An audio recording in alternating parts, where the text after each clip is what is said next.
बिस्मिल्लाहिर्रहमानिर्रहीम। शुरू अल्लाह का नाम लेकर जो बड़ा मेहरबान निहायत रहम वाला है। दोस्तों, एक वीक में 168 आवर्स होते हैं। अगर आप एक स्टूडेंट हैं और आपके एग्जाम्स भी करीब हैं, तो आपको लगता होगा, यकीनन लगता होगा कि ये टाइम बहुत कम है।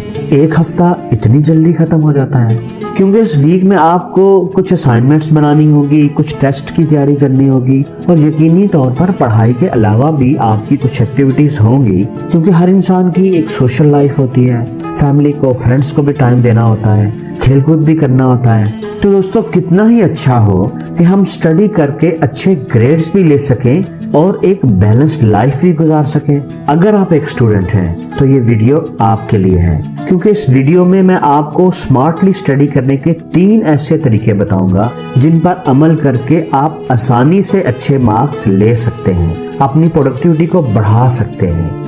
जितनी आप मेहनत कर रहे हैं, उतनी ही मेहनत करके आप जितने मार्क्स ले रहे हैं उससे ज्यादा मार्क्स स्कोर कर सकते हैं। तो इस वीडियो को जरूर आखिर तक देखिएगा और मेरे साथ रहिएगा, क्योंकि इसमें आप ही का फायदा है।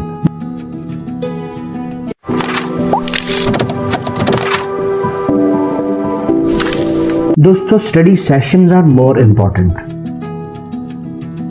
अगर आपने 4 घंटे के लिए पढ़ना है या 6 घंटे के लिए पढ़ना है, तो उसके 2 तरीके हैं। पहला ये कि आप अपने स्टडी टाइम पर अपने रूम में जाएं और स्टडी करना शुरू कर दें, और जितनी देर आपने पढ़ना है, 4 घंटे या 6 घंटे, उतने घंटे पढ़ने के बाद ही कमरे से बाहर निकलें। ज्यादातर स्टूडेंट्स ऐसे ही पढ़ते हैं, अपने कमरे में बंद हो जाते हैं और घंटों पढ़ते रहते हैं और वो समझते हैं कि वो बहुत मेहनत कर रहे हैं। लेकिन दोस्तों, ब्रेन पर होने वाली रिसेंट स्टडीज ये बताती हैं कि स्टडी के दौरान ब्रेक्स बहुत ही इंपॉर्टेंट होती हैं। हम जो कुछ भी पढ़ते हैं, सीखते हैं, उसको रिटेन करने के लिए हमारे ब्रेन को ब्रेक चाहिए होती है। जैसे एक पौधे की ग्रोथ के लिए उसे हफ्ता में 1 दिन लगातार पानी देने से अच्छा है कि हर रोज उसे सिर्फ 5 मिनट के लिए पानी दिया जाए। ऐसे ही लगातार 4 घंटे पढ़ाई करने से अच्छा है कि हम उस टाइम को 4 हिस्सों में डिवाइड करके पढ़ें। तो दोस्तों, बेस्ट वे ये है कि आप 1 घंटा के लिए पढ़ें अपनी पूरी कंसंट्रेशन के साथ, और फिर 10 से 15 मिनट की ब्रेक लें, थोड़ी ताज़ा हवा खाएं, अपने माइंड को रिलैक्स करें और दोबारा पढ़ाई शुरू कर दें। आप इस काम के लिए टाइमर यूज कर सकते हैं, अलार्म क्लॉक यूज कर सकते हैं। आप देखेंगे कि इस तरीके से आपको मैजिकल रिजल्ट मिलेंगे।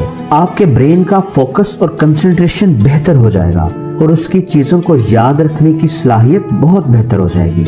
दोस्तों, स्टडीज ये बताती हैं कि इस तरीके से हमारे ब्रेन की परफॉर्मेंस 46% तक बढ़ जाएगी। आप जो कुछ भी पढ़ेंगे आपको जल्दी याद हो जाएगा और देर तक याद रहेगा।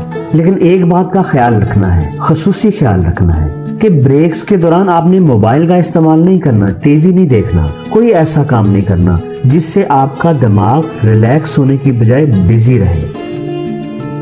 Review your lessons periodically.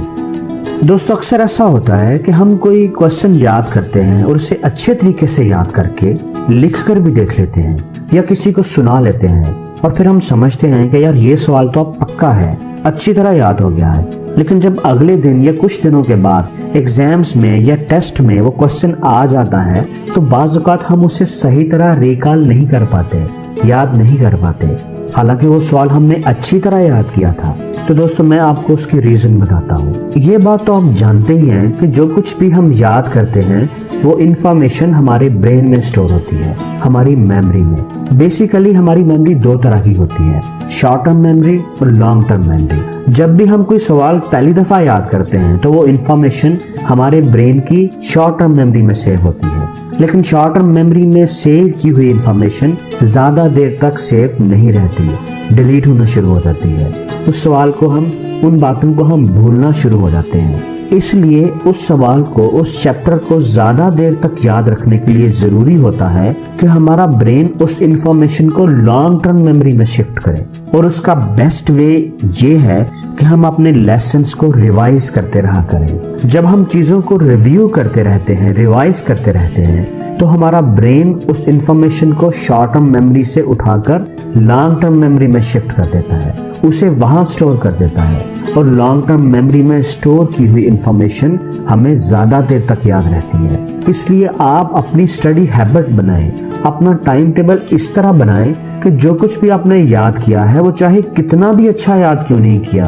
उसको एक मखसूस टाइम के बाद रिवाइज जरूर किया करें। आप ये देखेंगे कि आपकी ये आदत आपकी प्रोडक्टिविटी को, आपकी याद रखने की सलाहियत को बहुत हद तक बढ़ा देगी। तो दोस्तों अगली टिप है don't waste your time in thinking.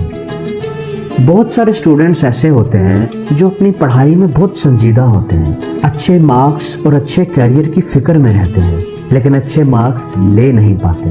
उनके दिमाग में दिन भर यही चलता रहता है कि यार बहुत टाइम जाया कर लिया, बहुत वक्त बर्बाद कर लिया, अब और नहीं, अब तो मुझे कुछ करके दिखाना है, खूब मेहनत करनी है, अच्छे मार्क्स लेने हैं। क्रिकेट खेल रहे हैं तो दिमाग में यही चल रहा है, फैमिली के साथ गपशप करने का टाइम है तो फिर भी दिमाग में वही चल रहा है कि अच्छे मार्क्स, लेकिन अच्छे मार्क्स फिर भी नहीं आते।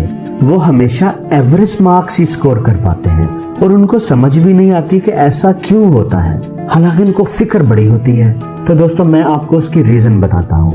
हमारा जो दिमाग है ना, इसको हम जिस तरह चलाएंगे उसी तरह चलना शुरू हो जाएगा। जब हम एक काम करते हुए दूसरे काम के बारे में सोचते रहेंगे तो हमारा माइंड इसी तरह ट्रेन हो जाएगा। क्रिकेट खेलते हुए अगर हम केमिस्ट्री के टेस्ट के बारे में सोचते रहेंगे कि यार अभी उसकी भी तैयारी करनी है, 5th चैप्टर है यार, वो तो है ही बड़ा मुश्किल, तो पढ़ाई करते वक्त हम ये जरूर सोचेंगे कि अमजद ने जो रन आउट मिस किया था ना, मैच हम उसी वजह से हारे हैं। ऐसे स्टूडेंट्स पढ़ाई करते हुए भी पढ़ाई के बारे में सोचते रहते हैं। इंग्लिश पढ़ रहे हैं तो फिजिक्स की फिक्र लगी हुई है, और इस तरह ये पढ़ते कम और सोचते ज्यादा है, फिक्र ज्यादा करते हैं और मार्क्स कम लेते हैं। तो दोस्तों जो टाइम सोचने पर लगाते हो ना, वो पढ़ने पर लगाओ। खाली सोचने से कुछ नहीं होता, सोचो कम और इस दुनिया को कुछ करके दिखाओ। तो दोस्तों आपको ये वीडियो कैसी लगी कमेंट्स में मुझे जरूर बताइएगा, और अगर अच्छी लगी है तो प्लीज इसे लाइक करें और शेयर भी करें ताकि ये अच्छी बात आपके दोस्तों तक भी पहुंचे। और अगर आपने अभी तक मेरे चैनल को सब्सक्राइब नहीं किया तो प्लीज उसे सब्सक्राइब कर दें और बेल आइकन पर जरूर क्लिक करें ताकि नई आने वाली ऐसी ही अच्छी वीडियोस आपको सबसे पहले मिल सकें।